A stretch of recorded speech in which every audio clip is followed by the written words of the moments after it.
好，今天这牌子呢，真的是非常喜欢的牌子，那也是我和老大长时间使用的一个牌子，就是这一款 Anker 的 Soundcore。基本上老大过去这一年使用耳机就是 Liberty Air 2的这一款，就是它的下一代，也就是 Liberty Air 2 Pro， 也就是它多了这个 Hybrid ANC 的部分。那这个混合式的 ANC 其实是里面算是比较复杂，也就是比较先进的。那我也很期待它的效果。那整个盒装上来讲的话，这个纹路不知道是不是在指它的那个 Here ID， 就是那个声纹的部分，我很期待啊。这一样是有获得10位格莱美奖音乐制作人的共同推荐，然后它这个是有写说它是10层的这个结构去打造出它的声音，然后这个连包装上都有做这种凹凸不平的感觉，摸起来就蛮爽。好，那我们就来看吧。哇，太令人期待，打开咯。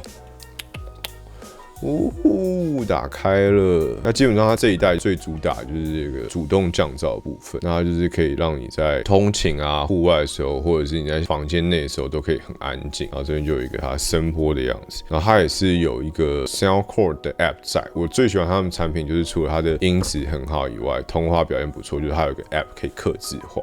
那我们就来开吧。这边都有这个小箭头，你就可以直接照这个箭头，然后把它撕开。哒啦，刚好有点掉出来，那整个的耳机和充电仓就在这部分。先拿起来，哇，一个大大的 logo， 然后这个耳机，然后这边我看一下里面还有什么，又是一样老招 ，How do we sound？ 哇，就是这个惊人的这个耳罩部分，然后上面还有一个这个充电线。充电线的话，应该就 Type C 吧 ，Type C 对 Type A 的，所以应该没什么太大问题。我很喜欢他们就是有这个收纳的线，看起来非常爽。那这 size 真的是超多的，它从 XXXS 到 XXS。XSSL。好，所以整个内容物大概就会长得像这样。哇，这个有这个膜欸，我们来试一下吧。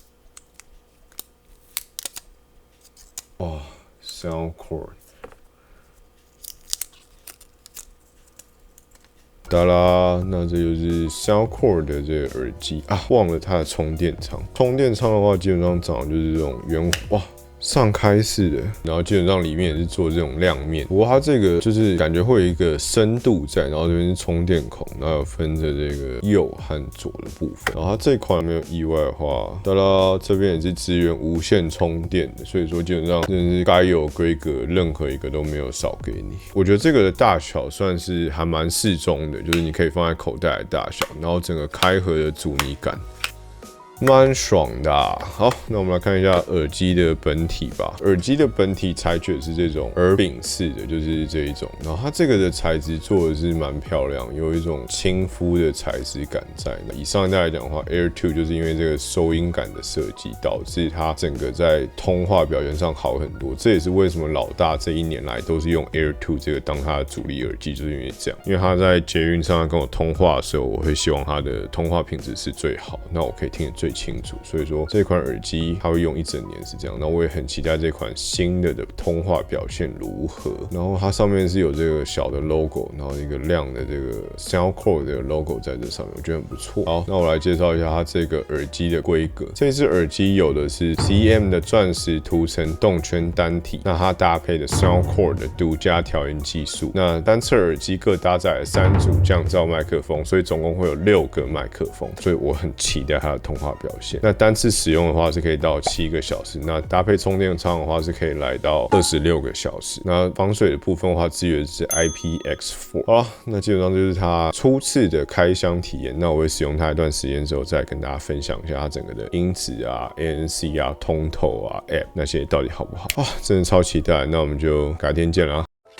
2000 years later。好，那使用了这一款 Soundcore Liberty Air 2 Pro 一阵子之后，我来分享一下我的使用心得。那首先就是它的佩戴的感觉，那可以看到说它的这个形状做的是比较圆弧一点的。那跟上一代比起来的话，上一代是这种比较胖一点的形状，然后它上一代是有做双材质的设计，是蛮帅，但是反正戴在耳朵基本上也看不太到。然后不过它的机体比较大，那我个人会比较喜欢的是这一代佩戴的感觉。整体来讲就是蛮舒适的入耳式耳塞。然后这一次它的操作的部分是走这个触控操作，那是在它这个 logo 符号的地方。不过我会觉得它的操作有点不是这么的顺畅的感觉，就是你按的时候，它会需要适应一下，你需要去学习一下，说它怎么样按它才会有反应。那特别是它在切换它通透模式和降噪模式的那个敏感度，它那 tempo 要习惯一下，要不然一开始花一点时间去适应。然后再来就是它这个位置，你可以看到它上面这里是有开一个麦克风孔的，那你按这个 logo 的时候，很容易去摸到这个麦克风，其实会对于你在降噪模式或通透模式下的时候，会造成一种噪音。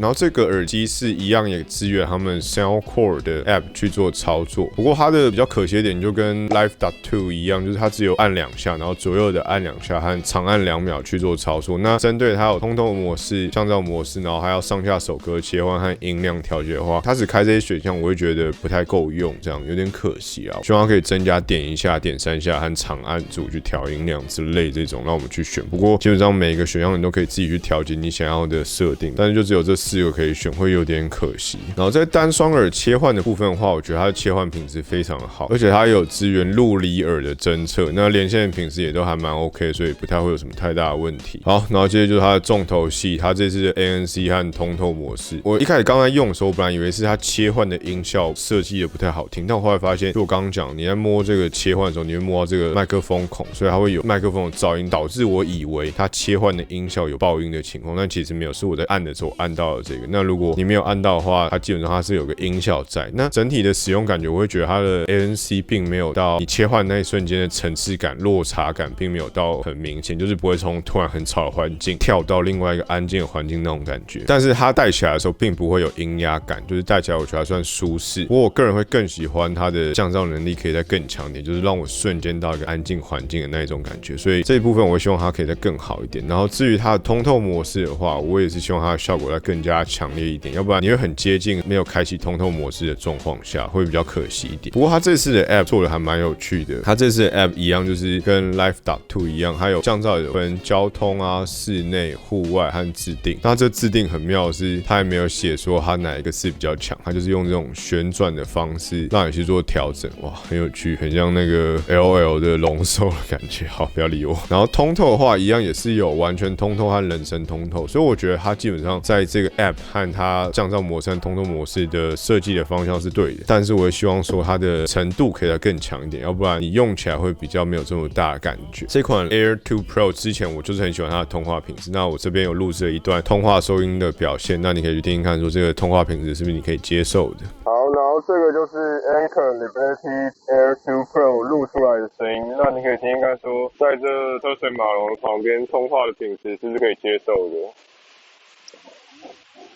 好，然后接着就是音质的表现。那这一次 Soundcore 终于把它之前很有趣的那个 Hear ID 找回来。那它这个 Hear ID 会根据你的听觉状况，然后去测你每个音频听到的程度，然后进而去加强你听不到的那些音频的表现。它有分左耳和右耳去测，我觉得蛮有趣的。那我自己测完的情况下，像左耳的话就是中频，接近低音、接近中音的部分都需要再做加强，这种感觉，所以蛮不错的。就是它可以依照你听不到的音频去做强化。那老样子，它基本上它的等化器也是超猛，就是你看它有一大堆可以让你选。假设你自己想调的话，你也可以做自定的选项。所以基本上我觉得它会给你很大的弹性，就是你想要强而有力又 Q 弹的低频它有，那你想要不凹陷又清晰的中频它也可以做得到，或者是高解析力或者是清脆的高频它也有。那我个人的话会蛮推荐你是开着降噪模式去听，它会提供更丰富的细节。此外，我觉得我最喜欢的是它比较圆润有弹性的低频的部分，然后音场表现也是蛮不错，所以基本上它就是维持着我很喜欢的声音的 Soundcore 的那个品质在，我觉得很不错。好啦，那最后就是售价部分。那这一款耳机它有着 ANC 通透，然后有着 EQ 自定，然后也有环境音，然后又有大家很奇特的功能。它的售价竟然不到5000块，只要4280。那原厂保固的话，最多可以保到24个月，所以说我觉得算是一个蛮不错的选择啦。毕竟我这频道在去年的差不多这时候吧，也是开始开箱了 Soundcore 的耳机，然后个人也是超喜欢。像这一个 Air 2，它的上一代老大也是用1年，所以没有意外的话，这一款会成为它新的主力耳机啦。好啦，那我的频道也会抽出一只这只耳机，所以大家要记得该分享的分享，该按赞